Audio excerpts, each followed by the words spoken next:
The Whisper in Room 119. The Rainford Motel sat off Highway 21, a half-mile past the Welcome to Rainford sign that hadn't been repainted since 1973. It was one of those roadside places that looked fine from a distance. Neon sign half working, gravel lot full of potholes. But up close, it smelled of mildew, cigarettes, and something faintly sweet, like spoiled fruit. That's where Eddie Harmon stopped the night his life fell apart. He was driving from Detroit to Chicago after his divorce papers were finalized, the ink barely dry. His phone battery was dead, the rain was coming down like nails, and the last thing he wanted was to die hydroplaning into a ditch.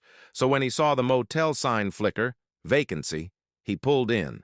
The clerk was an old man with watery eyes and liver spots across his hands like constellations. He spoke slow, like time didn't apply to him. "Only one room left," he said, handing over a brass key. "Room 119. Eddie nodded, tired. "That'll do." The room smelled worse than the lobby. He kicked off his shoes, tossed his duffel onto the bed, and flipped the TV to some static-filled channel. He could hear the rain pounding against the window and, somewhere beneath it, a faint hum. At first he thought it was the old air conditioner, but then the hum changed pitch, like a voice caught mid-breath. He muted the TV. The hum became a whisper. It wasn't words, not at first. More like the shape of words, the intent of speech without meaning. It came from behind the wallpaper, where the seams bubbled slightly from dampness. Eddie pressed his ear against the wall. The whisper was clearer now, soft and close. "Don't sleep here," he jerked back. His heart pounded like a hammer in a hollow room. He laughed once, a sharp, nervous sound. "Damn it, I'm losing it!" He tried the TV again, louder this time, but the whisper came through the static, threading itself into the white noise. "He hears you now." Eddie turned the volume down to 0. The whisper stopped. Then came the knock. 3 times.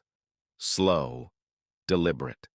On the adjoining door, the one that connected to the next room. He called out, "Hello? Who's there?" No answer. He grabbed the handle. It was cold, metal cold, and tried to twist it, but it wouldn't budge. Then, from the other side, click, click, click, like someone running their fingernails along the metal edge. Eddie backed away, shaking. He tried calling the front desk, but the phone line was dead. He considered leaving. Hell, he should have left.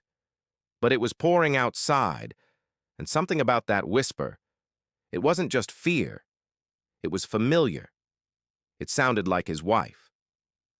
He woke to silence. The rain had stopped. The digital clock read 3:33 a.m. The room was colder now, his breath fogging in the air. The wallpaper on the wall by the adjoining door was peeling back, curling like dry skin. Something moved underneath it, a faint ripple. And then, as if someone were pressing from the other side, the wall bulged. The outline of a face pushed forward, nose, lips, hollow eyes, stretching the wallpaper like wet cloth. It whispered his name. Eddie. He stumbled back, knocking over the lamp. The bulb shattered. The room plunged into darkness. The whisper grew stronger.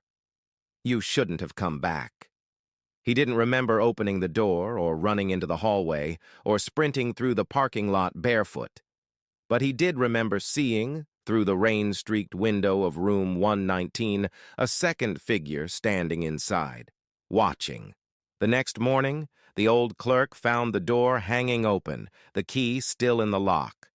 Eddie's car was gone. The room looked undisturbed except for one thing. On the wall behind the bed, someone had written in black, dripping letters, maybe ink, maybe not. "He's awake now." The clerk sighed as if he'd seen it before. He took a faded Room 119 key tag from a drawer, hung it on the wall behind the counter beside 3 others, 117, 118, and 120, and turned the vacancy sign back on.